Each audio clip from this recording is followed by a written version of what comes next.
Naïou, c'est bien parce que c'est un petit village. Du coup, par exemple, il y a des maisons qui sont restées les mêmes, avec les vieilles briques et les tuiles, etc. Que c'est vieux, quoi. Ma maison, mes murs à l'intérieur, ils sont cuits comme à l'époque, c'est-à-dire qu'ils sont pas cuits, quoi, c'est juste de la terre. Du coup, quand on gratte avec un ongle, la terre elle tombe, du coup, c'est rigolo, quoi, parce que quand tu grattes les briques, ça tombe. Moi, je me disais, mais ça devait être super épais avant, quand on grattait pas, quand c'était plus dur. Du coup, voilà, c'est mon souvenir. C'est l'un des villages à avoir beaucoup de nature vraiment dans son village. Par exemple, il y a des villages qui n'ont presque plus de nature ou voire deux trois arbres sur une ligne. Et ça, je trouve que quand on les enlève, ça fait moins une ville naturelle. Et en plus, en même temps, on montre qu'on respecte un peu l'environnement sans tout détruire. Ici, on est dans le Lauragais, et donc c'est les collines. Et les collines, c'est les champs, notamment. Donc on cultive un peu de tout. Il y a tout ce qui est colza, maïs, tournesol. Et ça, en été, c'est joli. Si on les voit d'une vue satellite, je sais pas si c'est tout jaune, ça va pas être aussi beau que comme on le voit maintenant. Faut qu'il y ait du vert, faut qu'il y ait de toutes les couleurs. Si c'est une seule couleur, ça devient monotone et c'est pas bien, c'est la routine. C'est joli de regarder des champs et quelques éoliennes, mais les montagnes en plus, c'est plus joli. Je veux dire, les Pyrénées, tu les regardes 2-3 minutes par jour pour t'évoquer des souvenirs ou ça t'aide à bien commencer la journée, quoi. Parce qu'on parle des Pyrénées, mais il y a aussi la Garonne qui est pas loin et surtout que si les Pyrénées ils disparaissent, ils prennent la Garonne avec eux, quoi. Pour rester avec l'eau, on a aussi le lac de la Tézé au Canaillou, où chacun connaît ce lac. Et on y va quasiment tous au moins une fois par an. On peut y faire du sport, se promener avec la famille, faire du pédalo, on peut faire plein de choses au lac. Il y a aussi les oiseaux, etc. Et il y en a parfois, c'est rare qu'ils soient ici. Il y a des balades, des restaurants, un hôtel. Ça partage des moments entre nous. Le restaurant, ça nous relie, ça nous rejoint.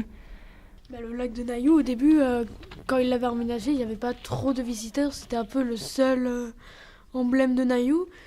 On voit des maisons qui se construisent autour du lac.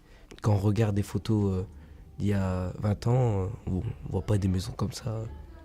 C'est dommage, voilà. Mais c'est aussi un peu le symbole de Naïou, avec le moulin et les villages des Marques. Il a été construit il n'y a pas super longtemps. Avant, c'était des champs. Ça a un peu gâché le paysage parce qu'il ne sert pas à grand chose. Juste à apporter des touristes.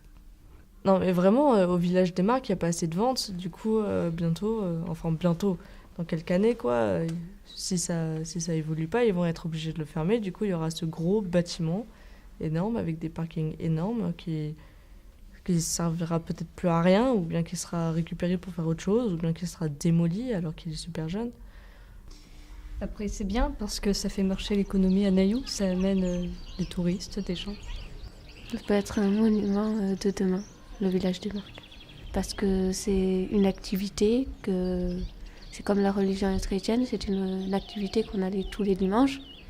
Et demain, ça va être aussi une activité pour aller acheter dans le village des Marques. Pour moi, les valeurs économiques, c'est important parce qu'avec l'argent, on peut se permettre des choses qui permettent d'améliorer notre confort. On le retrouve partout. Il faut payer ses études, on paye tout. On ne peut pas faire un déplacement en transport en commun sans l'argent. On ne peut pas manger sans l'argent. On le retrouve partout. C'est le bâtiment qui fait passer le message. C'est surtout quand on voit l'église, on pense directement à la religion chrétienne. On garde les murs, c'est important les murs. Il y a le monument aux morts pour qu'on se souvienne des noms des personnes qui sont allées à la guerre ou qui ont été tuées. La mairie, c'est là où il y a l'élu de Naïou. La personne la plus importante de Naïou, c'est là-bas qu'elle travaille. On n'est pas obligé d'aller se voir à la pizzeria de Naïou, ou bien à l'école primaire de Naïou, ou bien au village des Marques. Alors, non mais on a plein de souvenirs de tous les jours que c'est juste là, dans la rue, parce qu'on rentrait du collège, quoi. Les endroits où on fait du sport. Quand il y a des victoires importantes du village, c'est pareil. Voilà. C'est un souvenir du lieu. À Naïou, il y a la carte à sauter qui se passe dans le gymnase. Elle fait des compétitions internationales, elle va même jusqu'en Amérique. Du coup, je pense que ça pourrait être un patrimoine. C'est bien les souvenirs, enfin, faut les transmettre aux autres, à l'oral même, en leur montrant des lieux, en disant ici il s'est passé ça, etc. Quand on transmet des choses, c'est aux personnes en qui on a confiance et auxquelles on tient, et on veut leur faire comprendre que c'est important pour nous. Donc oui, ça crée des liens, les personnes nous comprennent mieux. C'est une façon de donner son point de vue sur les choses. Et je dirais pour finir que Naïou, c'est un petit village que certains connaissent parce qu'ils y ont grandi.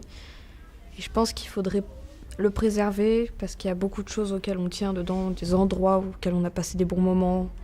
Ça peut être n'importe où dans Naïou et ça fait qu'on aime particulièrement ce village. Et qu'on aimerait aussi qu'il ne se fasse pas... Comment dire ? Qu'il n'y ait pas des bâtiments comme le village des Marques qui s'y construisent partout. Qu'on y garde la notion d'un petit village dans lequel on a grandi.